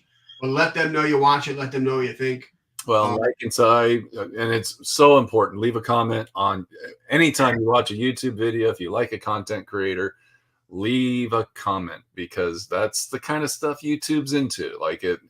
I watched a fantastic video this week about D&D and why D&D is dominating the YouTube platform, and other RPGs are not getting the attention. It's because people, good, bad, or indifferent, leaving negative comments. All YouTube cares about is you left a comment. You cared enough to leave something. Yeah. And Jake, I appreciate the recommendation. I will try not to let you down, buddy. I'm my heartfelt thanks. It means a lot to me, and I'm really going to do my best too. Yes, you will be fabulous. So go try not to sneeze or pick my nose, anything like that. Don't do that. Anyways, go check them all out. Do all the usual stuff, and then we will be back next weekend. Yep. And then when do you leave for Adepticon? I leave for Adepticon on the 19th. The 19th. March 19th. Actually, I'll be gone. Until we won't be back until I believe Tuesday, maybe Monday. So the following week. We will be taking a little break in March. We're gone to Adepticon. I can definitely do that, Jake. Absolutely. Lots of photos, please, from Adepticon. I will do my best. You can talk as much as I do. Yeah. Yes, I'm sure Jake. And because we forget about it, also check us out on YouTube, guys. We're now streaming these live to YouTube. So definitely, if you go on, just check them out. Watch, put the video on. Even if you put the video on, go do your dishes and come back and shut it off. And then hit like and subscribe. We'd appreciate it as well. So. Those are the things YouTube loves. You've got to watch the algorithm. It's one of those things. You've got to watch it from the thumbnail. That's what they want. You've got to watch it for over 10 minutes. You have to like it, and you have to comment, and then the content creator has to respond to the comment. If all those things happen, you can make a video. You can really grow your videos. It's just important. So we're going to get out of here. We're going to stop rambling, and we will see you all next weekend. So have a great week. Paint some pic models. Get some stuff posted. Paint some stuff. There we go. All right. Bye. Bye-bye.